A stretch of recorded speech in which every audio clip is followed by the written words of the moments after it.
Hola chicos, esperando que todos se encuentren bien, pues les mando a todos muchos saludos y a la vez les presento aquí en pantalla pues el nuevo tema, el tema que estamos por ver, que corresponde a la secuencia número 13 de sus libros de texto. Y bien en sí es la compilación y la lectura de varios y distintos tipos de textos. Entonces, en sí el tema es ver un poquito de esta clasificación y a su vez tomar consideraciones para cuando se es necesaria la lectura en voz alta de estos mismos textos. En esta diapositiva tenemos los diferentes tipos de textos. En primer lugar están los textos narrativos, son aquellos que relatan uno o más hechos imaginarios ocurridos en un tiempo y un lugar determinado.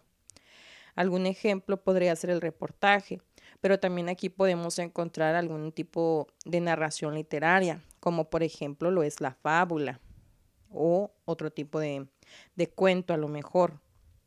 En el descriptivo también encontramos las narraciones y también los catálogos, puesto que describen detalladamente objetos, lugares y o personas. Nada más que aquí como con narraciones podemos hacer énfasis y especificar que se trata a lo mejor del cuento latinoamericano, el cual es un poquito más extenso que el cuento tradicional, que ustedes ya lo vieron en el ciclo escolar, tanto pasado como el actual, y pues ustedes pueden corroborar esta misma información. También tenemos los textos expositivos. Estos desarrollan y explican un tema con el propósito de informar sobre ese tema en específico.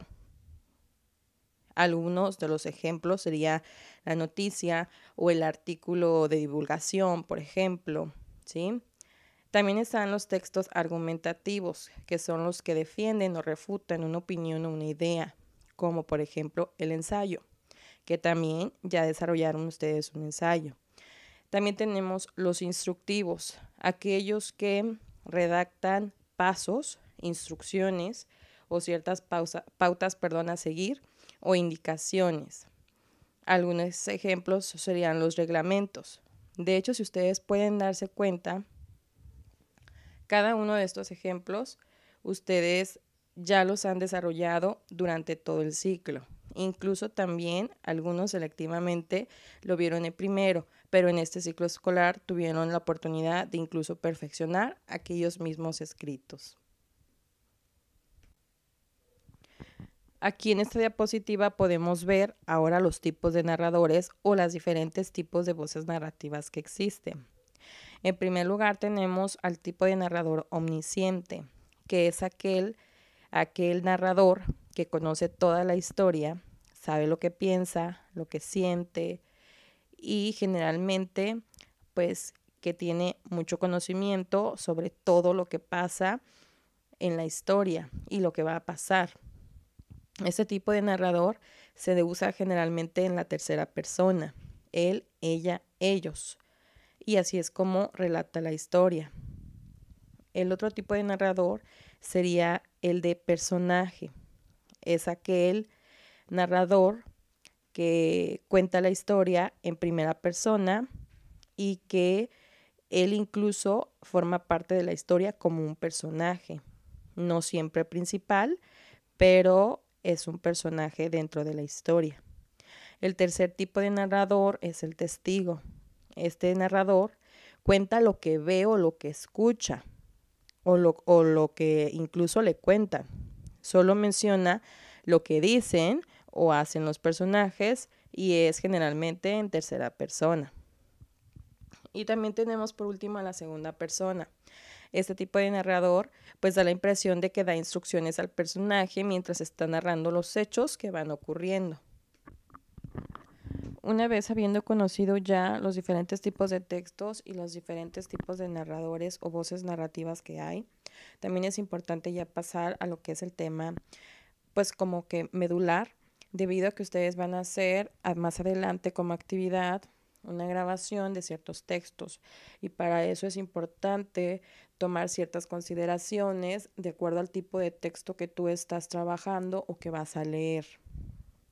Pues bien, en cuanto a los aspectos prosódicos que tiene que ver con la pronunciación y el momento de gesticular, la lectura de ciertos textos, pues bueno, hay que tomar siempre en cuenta lo que es el volumen.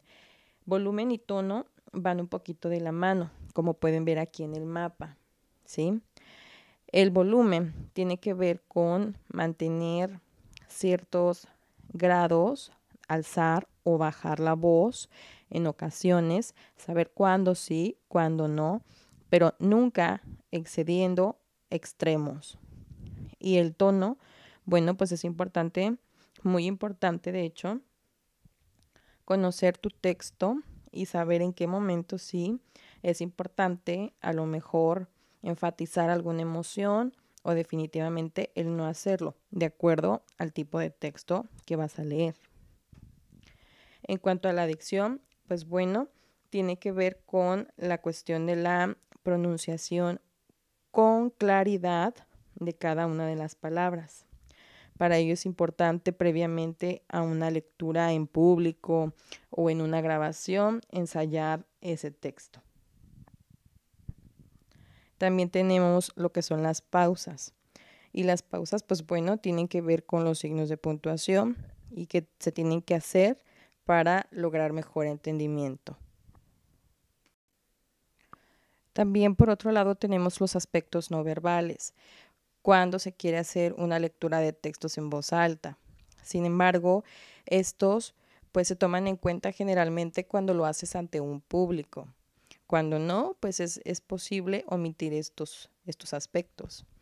¿Y qué es lo que se cuida? Se cuida la postura, una postura relajada, con una buena actitud, pero también con una actitud de control. Igual, igualando y estabilizando los extremos. Y pues también el generar un contacto visual durante esa lectura para que de esa manera podamos sentirnos seguros y también que estemos sabiendo que la información les está llegando correctamente a las personas que nos escuchan. Si bien es cierto que cada texto es diferente, también las consideraciones para leer estos diferentes tipos de textos pues deben de tener diferentes consideraciones.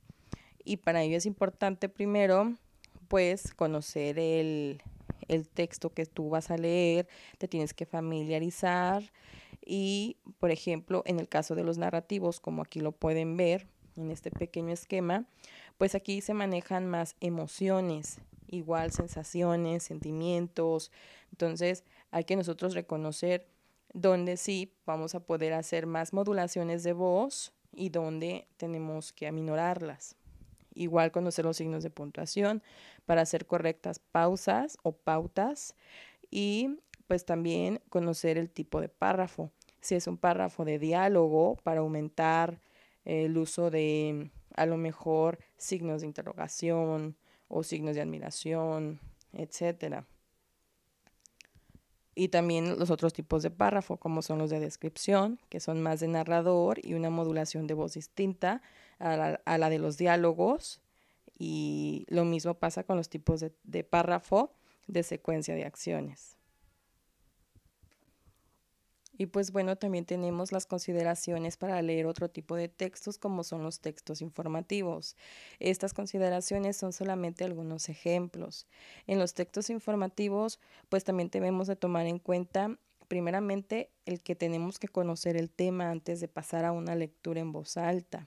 También debemos de conocerlos y estar familiarizados con ese tema.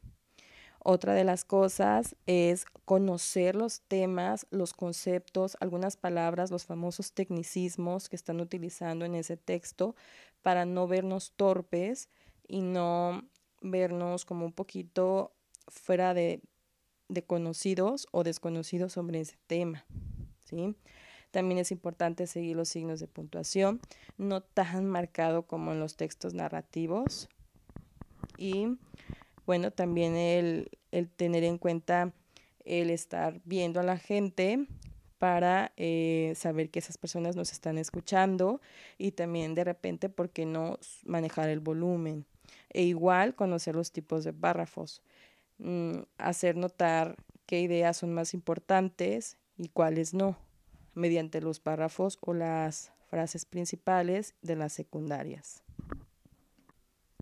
Y pues bueno, la actividad que van a realizar consiste la actividad más inmediata consiste en realizar una infografía sobre precisamente este tema, todas las consideraciones que se deben de tomar para hacer una lectura muy buena de diferentes tipos de textos, no nada más de uno en específico. Entonces, realmente aquí pueden ver ustedes unos ejemplos que les puede servir como de guía. También estaremos retroalimentando cualquier tipo de dudas, sugerencias o ideas. Aquí en esta diapositiva podemos ver cómo los trabajos que me van a estar entregando durante estos próximos días con respecto a este nuevo tema. Y pues bueno, también más adelante les menciono que van a ocupar estas próximas herramientas para la elaboración de un mapa conceptual. Y aquí les pongo los ejemplos de qué es lo que van ustedes a utilizar próximamente. Este es el ejemplo de tabla de análisis para las compilaciones de cada uno de los textos que ustedes van a extraer y van a buscar. Algunos van a ser propios, otros van a ser investigados, pero ya se los estaré explicando más adelante cuando tengamos esa propia actividad, ¿sí? Y lo mismo, aquí está como un ejemplo, un procedente de tipo de mapa conceptual sobre los tipos de narradores que pues también más adelante les iré explicando.